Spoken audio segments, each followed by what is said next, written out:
Jamaah. Alhamdulillah. Alhamdulillah jamaah masih di Islami Tinda. Dan untuk jamaah yang baru bergabung, hari ini kita sedang membahas tema perceraian. Harta gono gininya gimana? Masya Allah di segmen sebelumnya udah dibahas ya. Banyak banget sama guru-guru kita. Kita akan lanjutkan lagi mengenai tema kita di pagi hari ini. Tapi sebelumnya saya mau ajak dulu jamaah untuk nonton dulu. Ini ada tayangan mengenai POV ketika ngajak suami nabung bareng demi impian. Masya Allah, yuk kita saksikan sama-sama. Silakan.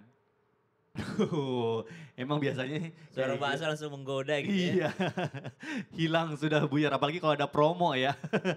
Di ini apa toko-toko online. Waduh buyar itu tabungannya semuanya. Ustazah masih mengenai tema kita di pagi hari ini. Nah misalnya ada pasangan suami istri menabung bersama gitu ya. Katakanlah ini sebagai dana darurat lah, apa dana pendidikan anak gitu ya. Nah apakah itu yang ditabung bersama-sama itu hasil dari suami istri bekerja itu termasuk harta gono gini apabila nauzubillah nanti terjadi perceraian. Nah ini mohon penjelasannya guru, silakan.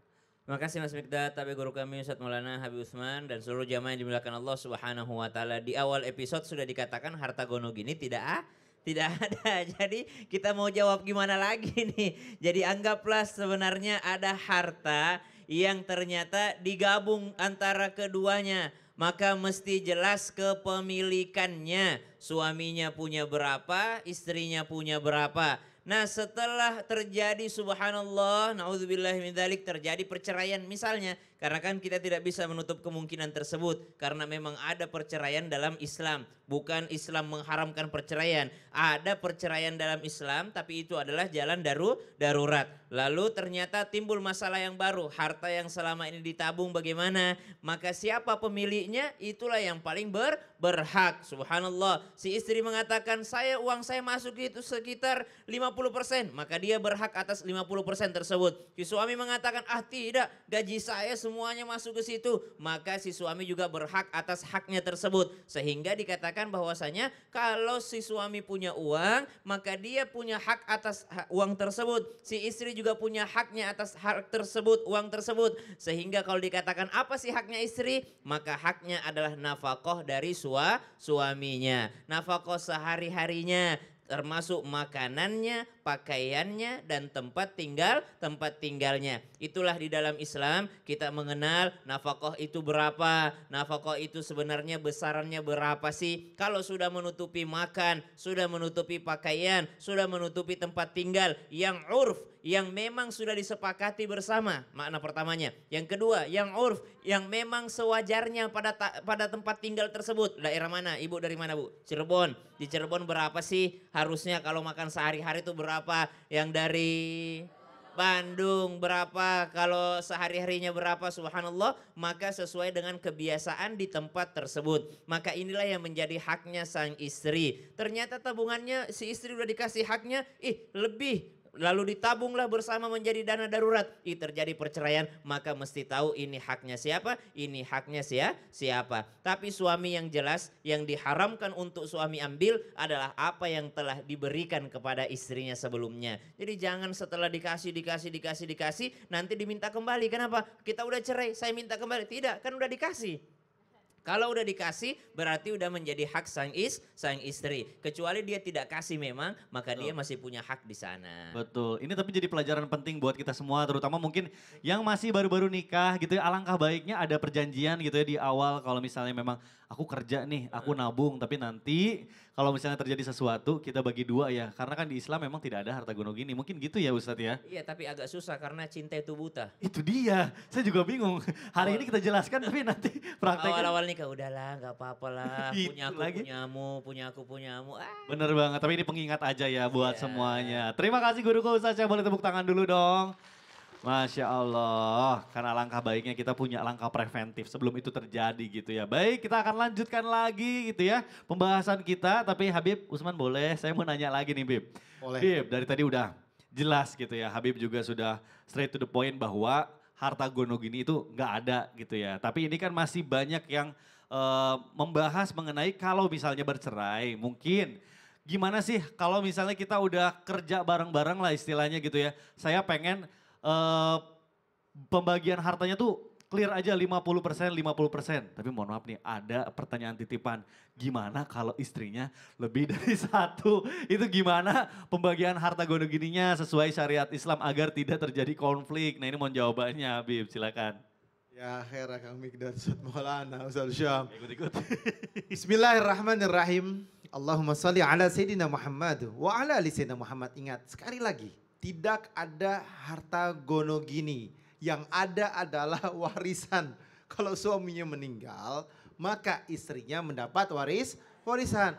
Kalau dia punya anak, maka 1/8.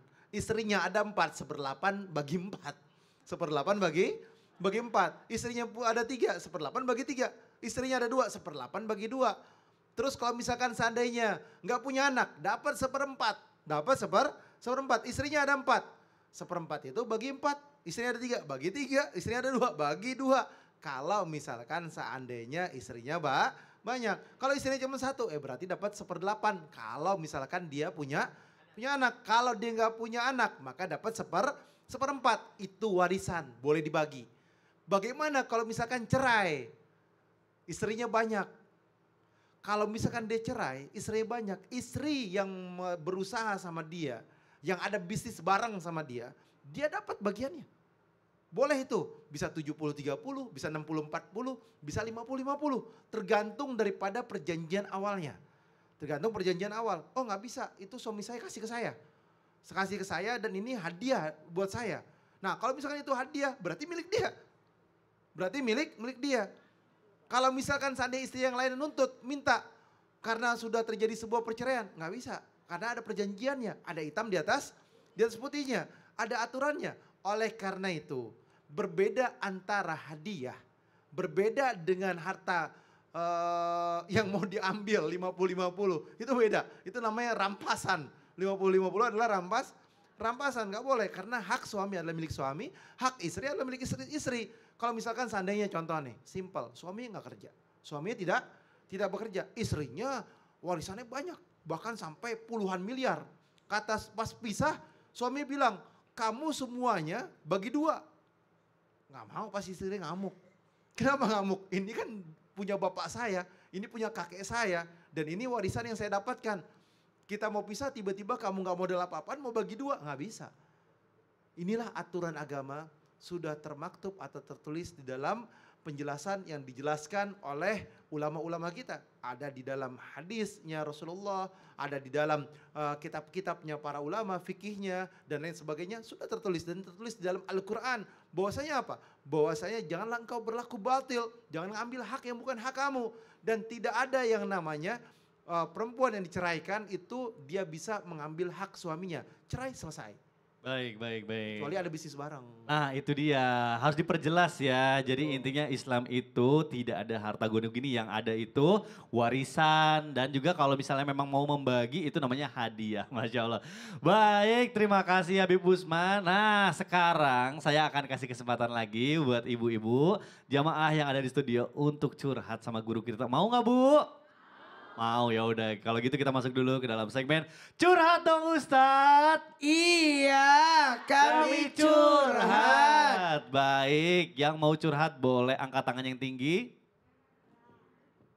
Baik, saya sudah dapat nih, sisi sebelah kanan dulu deh. Ibu, boleh Ibu silakan berdiri di tengah-tengah kami. Iya. Perkenalan dulu, namanya siapa? Ustadz Syam dan juga Ustadz Maulana, mohon izin boleh berdiri juga di tengah-tengah. Ya. Ibu di tengahnya sebelah sini Ibu. Agak kiri lagi Bu, kiri. Sedikit lagi Ibu. Oh, ya silakan Ibu. Assalamualaikum warahmatullahi wabarakatuh. Waalaikumsalam warahmatullahi wabarakatuh. Perkenalkan, nama saya Mahmudah dari Majelis Taklim Salamatul Ihsan dari Cirebon. Baik. Saya mau bertanya sama Ustadz Sam. Saya enggak ya. Bu, di sebelahnya kebetulan Ustadz ada Ustadz Maulana juga Ibu. Juga. Ya. Ya saya jadi bingung. Silakan. Seandainya ada seorang istri minta uang sama suami. Nah terusan suami enggak ngasih sama istrinya. Tiba-tiba spontan istrinya marah-marah karena tidak dikasih uang. Jadi seorang istrinya mendapat dosa enggak Pak Ustadz? Dosa enggak marah-marah gitu, enggak dikasih uangnya. Oh, Itu aja marah-marah dosa enggak gitu. penjelasannya. Terima kasih. Uangnya untuk apa Ibu? Ya keperluan keluarga, belanja misalkan itu. Anak. Skincare, Ya. anak. Oh enggak. Oh enggak, ya udah. Nggak skincare gua nggak Kalau apa-apa itu Bu. memang untuk kebutuhan sehari-hari, maka yang berdosa adalah yang suaminya. Kenapa? Karena memang kewajiban memberi nafkah tanpa harus diminta. Berarti dosanya double. Satu, tidak ngasih. Yang kedua, dosanya karena memancing istrinya marah. Jadi ulama itu jangankan dia melakukan dosa, memancing orang berdosa juga udah dianggap berdosa. Jadi siapa yang membuat istrinya marah? Ya suaminya. Kenapa? Karena tidak memberikan nafkah sebelum daripada nafkah tersebut harusnya sudah sampai kepada istri dan anak-anaknya. Makanya pertanyaan kami pertama tadi, uangnya untuk apa? Kalau untuk kebutuhan keluarga memang bukan kewajiban istri yang menanggung, itu adalah kewajiban suami. Saya tanya lagi Bu, untuk apa? Untuk anak. Oh berarti makin lagi kewajibannya. Karena istri dan anak itu adalah kewajiban sang suami untuk menanggungnya. Mestinya tanpa istri meminta, si suami sadar akan kewajibannya. Pentingnya nasihat pernikahan itu membahas tentang kewajiban, bukan tentang hak. Supaya apa? Suami tahu kewajibannya, si istri juga tahu kewajibannya. Kalau dua-duanya menjalankan kewajiban tanpa meminta hak pun, otomatis hak itu akan sampai kepada yang berhak. Wallahu Aduh, ta'ala a'lam. Masya Allah, ibunya dalam hati, aman katanya. Baik, selanjutnya nih ada yang mau menambahkan nih. Coba, di mana orangnya? Ya. Lagian ibu mau nanya sama Ini. Ustaz Syam aja tadi. Marahnya seorang suami sebagai tanggung jawab. Marahnya seorang istri adalah bentuk kasih sayang. Kita lihat dulu marahnya. Marahnya karena apa? Ya itu tadi sudah dijelaskan Ustaz Sam. Maka kalau kita berbicara tentang marah, ingat wanita itu tidak boleh lebih besar suaranya daripada suara suami. Nah boleh. Wah, katanya sebelah sana. Yang amal Bandung bukan sih? Ya. Jadi yang nanya Cirebon, yang AUUin itu dari Bandung. Dengerin, tidak boleh istri suaranya lebih besar daripada suara suami. Nah, hati-hati jangan sampai suami sakit hati. Karena penyebab wanita masuk neraka jikalau ada perempuan menyakiti perasaan suami. Tapi kita lihat dulu marahnya. Tadi sudah jelas Ustaz Sam. Jadi kita lihat, mohon maaf tanpa menggurui. Ayo, wanita yang hebat itu, wanita yang sukses itu yang bisa mengantar suaminya jadi orang sukses. Ini Masya Allah keren banget. Tepuk tangan dulu dong Bu. Quotes of the day nih. Kalau marahnya begini, itu aman sih. Iya, tapi lebih ke bocah 5 tahun ya itu ya. Minta mainan. Ya gitu. Baik, Ibu bagaimana? Masalah Sudah kebutuhan ya Mas Fikdat, itu ada berita tuh seorang ibu di persidangan subhanallah ditangkap itu karena ternyata pas dibuka di persidangan itu karena rongrongan anaknya minta beli yang mahal-mahal, ibunya ditangkap. Waduh, KPK. iya. Bagaimana Ibu? Sudah cukup? Atau Alhamdulillah, mau ya. ada yang Terima ditambahkan? kasih Pak Baik. Ustadz. Pak Ustadz Baik, Maulana. terima kasih. Ibu boleh silakan duduk kembali. Masya Allah. Ustadz Syam juga boleh duduk kembali. Apa? Si mau ngomong lagi nih. Bu, gantian ya Bu, Ustadz Maulana di sini aja dulu. Kita akan kasih satu kesempatan lagi untuk siapa jamaah lagi? yang mau bertanya. Mana? Angkat tangannya. Oke, baik. Mana? Sini Ustadz. Nah, Ibu boleh berdiri tengah-tengah kami. Habib Usman juga mohon disorakin juga ya, untuk Bu. berdiri. Silakan perkenalan dulu Ibu, namanya siapa, dari mana? Assalamualaikum warahmatullahi wabarakatuh. Waalaikumsalam warahmatullahi wabarakatuh. Perkenalkan nama saya Tia Setiawati dari Majelis Taklim Pasir Koja, Bandung Raya. Saya mau curhat Pak Ustadz. Bangga Ibu. Ini kan ada suami istri, ketika suami istri ada yang meninggal ya Pak Ustadz. Salah satunya seperti istrinya, lalu mempunyai anak. Punya anak. Nah, anak Baik. itu kan titipan ya. Harusnya kan yang bertanggung jawab itu seorang ayah.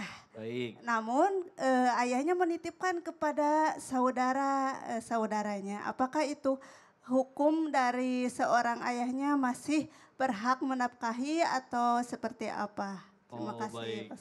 Dititipkannya berarti benar-benar tinggal sama keluarga yang lain gitu, bukan sama ayahnya gitu Iya, Bu? bukan. Oh siapa keluarganya Bu? Keluarganya dari pihak laki-laki Siap. atau dari pihak perempuan. Namun dia tuh enggak itu Pak, sekarang tuh sama cewek yang lain. Oh gitu, nikah perempuan lagi. yang lain belum. Oh belum nikah lagi, seperti baik, baik, itu. baik.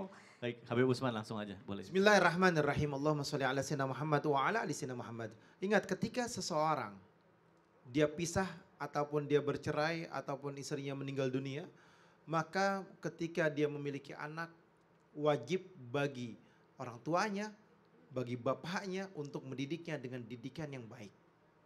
Ada atau tidak ada istrinya. Ingat, ada atau tidak ada istrinya. Karena ini adalah tanggung jawab terhadap suaminya. Ar-rijalu qawwamuna 'alan nisa. Bahwasanya apa? Jagalah dirimu dan keluargamu. Gua anfusakum wa ahlikum nar. Jagalah dirimu dan keluargamu dari api nerakanya Allah. Laki-laki adalah pemimpin daripada istrinya dan juga dia memberikan nafkah terhadapnya. Istri yang gak ada, dia meninggal, maka dia menjadi pelindung terhadap anak-anaknya. Ketika dia menjadi pelindung terhadap anak-anaknya, diperhatikan. Kalau anaknya laki-laki, dia tidak didik dengan didikan agama. Dia bermaksiat, dia berdosa, dia judi, dia khamar, dia zina, bapaknya tanggung jawab. Kalau anaknya anak perempuan, anaknya berzina. Anaknya berzina, maksiat, dia berdosa, maka bapaknya bertanggung jawab. Kan tadi itu, gu anfusakum wa ahlikum nara. Jagalah dirimu dan keluargamu dari api nerakanya Allah Subhanahu wa ta'ala. Karena laki-laki menjadi pemimpin terhadap istri dan anak-anaknya, wajib untuk menjadi pemimpin yang baik. Kulukum ra'in wa kulukum mas'ulun an ra'yati. Ketika menjadi pemimpin akan dimintai pertanggungjawaban. Suami memimpin istri, memimpin anak-anaknya, menjaganya daripada perbuatan dosa. Kalau misalkan anak tersebut berzina, anak tersebut bermaksiat, maka dosanya ditanggung oleh bapaknya. Makanya bapaknya wajib mendidiknya. Jangan kalian nitipin sama orang lain. Nggak boleh dititipin sama Orang orang lain. Silakan Ustaz Maulana. Terima kasih banyak pertanyaan Ibu menggugah hati kita semua untuk bisa tahu. Ingat ya, tanggung jawab ayah itu ada 3. Menafkahi, melindungi, dan mendidik. Mohon maaf sekali, tidak ada mantan anak. Sampai kapanpun ayah bertanggung jawab terhadap anak. Kalaupun dititipin, mungkin karena dia repot, harus tetap membiayai dan bertanggung jawab. Kita tidak tahu permasalahannya kenapa dititipin. Mungkin karena sibuk dan sebagainya. Tinggal bagaimana kita mengingatkan mereka untuk melaksanakan kewajibannya sebagai seorang ayah. Ayah, baik Ibu cukup? Baik. Terima kasih Pak Ustadz. Assalamualaikum warahmatullahi wabarakatuh. Waalaikumsalam warahmatullahi wabarakatuh. Ibu boleh silakan duduk kembali. Baik, Masya Allah, Alhamdulillah jamaah. Demikianlah perjumpaan kita di pagi hari ini. Tapi sebelum saya tutup, saya mau kasih info penting nih. 6 tahun bikin lapar si paling gong. Spesial bakal tayang 5 hari berturut-turut yang akan kasih rekomendasi kuliner-kuliner yang surendol dan pastinya approved by Bikin Lapar. Pokoknya jangan sampai terlewatkan Bikin Lapar spesial 6 tahun si paling gong. Senin sampai Jumat 21 sampai 25 Juli 2025 jam 17.30 waktu Indonesia bagian Barat hanya di Trans TV. Baiklah jamaah, kalau gitu saya mau undur diri. Mohon maaf apabila ada kesalahan. Wabillahi taufik wal hidayah. Wassalamualaikum warahmatullahi wabarakatuh. Waalaikumsalam warahmatullahi wabarakatuh. Ya Rasulullah, ya Habiballah, ya Rasulullah. Terima kasih semuanya. Atur nuhun sadayana.